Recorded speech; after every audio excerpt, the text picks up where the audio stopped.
Throughout the history of the Pokemon TCG, there have been a variety of unique gimmick mechanics introduced to make the game more interesting. Many of the game's earliest gimmicks either flopped or were too short-lived to have a meaningful impact on the game's history. This would change with the release of EX Ruby and Sapphire, which introduced Pokémon-ex to the game. These powerful new cards were meta-defining for their entire legality, warping the mid-2000s metagame around themselves. And in this list, we'll be going over examining the best of these powerful Pokemon. And at number 10, we have Blaziken EX from EX Team Magma vs Team Aqua expansion. Blaziken EX was the perfect example of why the Pokemon TCG's evolution mechanic is so interesting, as it was one of the first times that coincidentally, evolving from the same stage 1 as one of the best cards already in the game had a dramatic impact on the metagame. Boasting 150 HP, Blaziken already was poised to be one of the strongest attackers in the game. But Volcanic Ash wound up not just being a strong attack, but arguably the best attack in the entire 2004 modified format. For 2 fire and 2 colorless energy, Volcanic Ash allows you to target down one of your opponent's Pokemon and deal 100 damage to it, at the cost of discarding 2 energies attached to Blaziken. At the time, this 100 damage was enough to take out pretty much every Pokemon in the format, including some Pokémon-ex, resulted in easy prize cards and the ability to cripple a setup with ease. However, where this expensive attack really drew its strength was from the Blaziken from the EX Ruby and Sapphire, which allowed you to attach fire energy from your discard pile to your bench Pokemon. Thanks to this Pokepower, Blaziken decks at the time would repeatedly attach energy to bench Blaziken EX, and then once it had enough energy to attack, often with some surplus energy, they would use Volcanic Ash 2 turns in a row with each Blaziken EX, guaranteeing that they at least break even on the prize trade and oftentimes resulted in favorable trades. This strategy proved to be so strong that it finished in second place at the 2004 World Championships, but its lack of success in the subsequent years held it back from landing higher on this list. And at number 9, we have Vaporeon EX. Released an EX Delta species, Vaporeon quickly ascended to being one of the most powerful Pokemon-ex in the game at the time of its release. While its attacks are not exceptional, its Pokepower Evolutionary Swirl became a significant aspect of all formats that the card remained legal in. Upon evolving into Vaporeon, Evolutionary Swirl gave you the option to force your opponent to shuffle their hand into their deck and just draw 4 cards.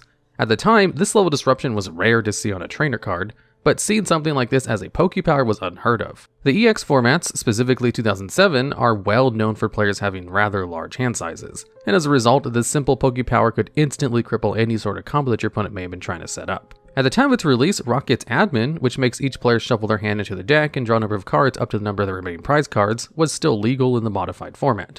But once it rotated in 2007, there was no longer a way to disrupt your opponent's hand. So many aggressive decks default on using the group of Pokemon-ex that evolved from Eevee, known as the Evolutions, as an engine with disruption with Vaporeon as their centerpiece. Vaporeon would end up being so strong that it got second place in the 2006 World Championships and then won the title in 2007, the only 2 years that the card was legal, proving that it had more than what it takes to be one of the greats. With that being said, the card probably would not have seen nearly as much play if it wasn't for the strength of the other Evolutions, which holds it back from being even higher on this list. And at number 8, we have Jirachi EX from the EX Crystal Guardians expansion. Released at the very end of the EX era, Jirachi quickly made a name for itself in the modified formats of 2007 and 2008. Its most important attack, Shield Beam, allowed it to do just 30 damage for 1 psychic and 1 colorless energy, but it also prevented your opponent from using Pokepowers during the next turn. Despite its powerful effect, Shield Beam normally would not have gotten much use in the format, but thanks to its Pokebody Starlight, Shield Beam costs just 1 psychic energy if your opponent has a Pokemon-ex or Stage 2 evolution Pokemon in play, changing Jirachi from a slow disruption tool to being a powerful early game lockdown option that your opponent was forced to deal with. Jirachi was so strong that it won the World Championship in both of the years that it was legal, but each of these strategies used it slightly differently. In 2007, the championship deck used Jirachi as a method of slowing down their opponent so they could build up a board of threats before going on the offense, as opposed to the 2008 deck, which used Jirachi as an offensive threat that your opponent was forced to knock out, which would result in them activating Scrambled Energy, turning it into 3 energy instead of just 1 thanks to its effect, so the player could effectively attack with Gardevoir, resulting in your opponent being locked out of Pokepowers for the entire game. And at number 7, we have Medicham EX from the EX Emerald expansion. This card is the perfect combination of incredible attack and an even better Pokebody, creating a nearly perfect card. Its Pokebody in particular was extremely powerful, shutting off the Pokepowers of all non-EX Pokemon as long as it was your active Pokemon, meaning that it shut off cards like Pidgeot and Magcargo, both of which were incredibly important to the consistency of decks in the 2005 modified format. As for its attacks, Pure Power placed just 3 damage counters on your opponent's Pokemon for 2 colorless energy, and Sky Kick let you do 60 damage plus 30 more if the defending Pokemon had resistance to fighting type Pokemon, effectively negating that resistance. At the time, Medicham EX was the final iteration of a series of archetypes called Turn 2 decks, which were typically made of thick Stage 1 lines of the player's choosing and very few, if any, other Pokemon. First popularized after it went undefeated at a regional championship in 2005, the Turn 2 decks dominated the 2005 format, At the 2005 National Championship, Medicham EX won all 3 age divisions. Not just that, but Medicham EX also won 2 of the age divisions at Worlds, only failing to win in the Masters division because many players played hard counters to the strategy in their deck after its dominant performance at the National Championships. Following 2005, things started to go sour for Medicham EX, and it never put up results like this again, causing it to land at only the 7th spot on this list. And at number 6, we have Rayquaza EX from the EX Dragon Frontiers expansion. Rayquaza is another example of a perfect card, with 2 extremely strong attacks and an even stronger Pokebody. First, Rayquaza's Special Circuit allows it to do 30 damage to any of your opponent's Pokemon for a Lightning and Colorless, but this becomes 50 of the Pokemon you choose as a Pokepower or Pokebody. Rayquaza also has Sky High Claws, which does 70 damage for 2 Lightning and 2 Colorless energy, which normally would be way too expensive for that level of damage. But thanks to Rayquaza's Rage Aura, as long as you have more prize cards remaining than your opponent, you ignore all Colorless energy and Rayquaza's attack costs, making Sky High Claws a highly potent offensive threat. Rayquaza was a core part of the deck that won the 2007 World Championship, even being the featured card on the front of the package of the version of the deck that you could buy in stores later that year. However, Rayquaza's success does not come as much from the format as much as it does from the EX Ruby and Sapphire to EX Power Keepers format, also known as the EX era format, as it contained all of the sets that were released in the EX era. This format never was played in the TPCI rating zones, but it was in the format in Japan at the time. In recent years, many players have hosted unofficial tournaments in this format to relive a format that we never got to see in the TCPI rating zones, and in that format, Rayquaza is the namesake for a deck called Railer, which is one of the most dominant archetypes in that format. And at number 5, we have Rocket Sneasel EX from EX Team Rocket Returns expansion. Dragoff and Dark Ring are both exceptionally strong attacks despite their seemingly low damage output. But thanks to Darkness Energy and R Energy, Rocket Sneasel is able to use both of these attacks to deal heavier damage. Dragoff is typically used in the earlier stages of the game to try and disrupt your opponent's strategy, or to soften up a Pokemon that may not have much HP that you would normally be able to handle with Dark Ring. Speaking of Dark Ring, it has a base damage of just 30 damage, but it does 10 more damage for each Darkness type Pokemon that you have in play. But once again, Darkness Energy and R Energy help to reach for extra damage as needed. Rocket Sneasel was the main attacker in the archetype called Dragtrode, named after Dark Dragonite, which allowed you to move around energy attached to your Pokemon in play, and Dark Electrode, which attaches energy to itself from the deck, both of which were also from the EX Team Rocket Returns expansion. The synergy of all of these powerful Pokemon made for an incredibly aggressive archetype that was extremely difficult for many decks to handle at the time. Despite it not putting up many results in the 2005 World Championships, largely thanks to Medicham EX shutting the deck down, Dragtrode would prove to be an extremely dominant force in the 2006 modified format, taking multiple spots in the top 32 of the World Championships and solidifying its name as one of the greatest decks of all time. And at number 4, we have Electrode EX from the EX Fire Red and Leaf Green expansion. This card is not particularly known for its attack, as it was quite mediocre, but its Pokepower is arguably one of the most powerful in the entire EX era. Extra Energy Bomb forces Electrode to knock itself out, giving your opponent 2 prize cards in exchange for attaching 5 energy cards from your discard pile to your Pokemon in any way you like, excluding Pokémon-ex.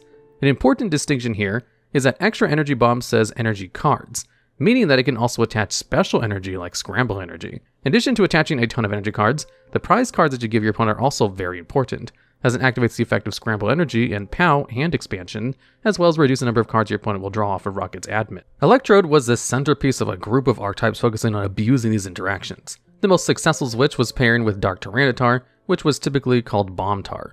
Bombtar was first played at the 2005 World Championships, where it got 2nd place. But it also saw extensive success through 2006 and took many spots in the top 32 of the 2006 World Championship, as well as being one of the most dominant decks in the full EX era format. Electrode also saw playing a variety of other partners, including Zapdos EX, Rayquaza EX, and many others throughout its legality, solidifying just how strong the card really was.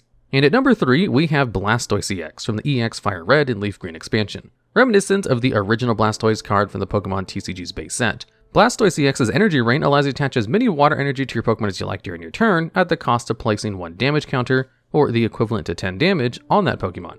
Energy Rain was of course designed to power up a variety of water-type Pokemon, including its own Hyper Whirlpool attack, which does 80 damage and makes you flip a coin until you get tails, and discard an energy from your opponent's active Pokemon for each heads. However, with the release of EX Delta Species, Holon Pokemon, a series of Pokemon which were treated as energy cards were introduced. In particular, Holon's Magneton, Holon's Electrode, and Holon's Cast Form were especially important because they all allowed you to attach them as any 2 type of energy, in exchange for returning an energy attached to that Pokemon to your hand. This opened up a plethora of new options for Blastoise, as now you could attach infinite water energy, use a Holon Pokemon to fill up your 2 non-colorless energy in any attack, effectively opening up the ability to attack with any Pokemon in the game at the time. For this strategy, the iconic LBS, or Lugia Blastoise Steelix, was born, focusing around Blastoise to power up Lugia EX and Steelix EX to abuse their extremely powerful attacks. In 2006, this deck was an extremely dominant force. It was considered to be the deck to beat for most of its legality, which is one of the main reasons the deck was not as successful as one would expect at the US National Championships and the 2006 World Championships. But it did still put up some solid results. However, the deck's power level is almost universally recognized as being one of the most powerful decks relative to its format of all time. And at number 2, we have Jolteon EX from EX Delta Species. Another one of the evolutions that were mentioned when talking about Vaporeon EX earlier on this list, Jolteon is certainly the evolution that brought the evolution package the most success. Its evolutionary Thunder Poke power placed 1 damage counter on each of your opponent's Pokemon, and when used multiple times was the perfect way to set up big swings with its second bite attack, which for 1 lightning and 1 colorless energy does 20 damage plus 10 more damage for each damage counter on your defending Pokemon.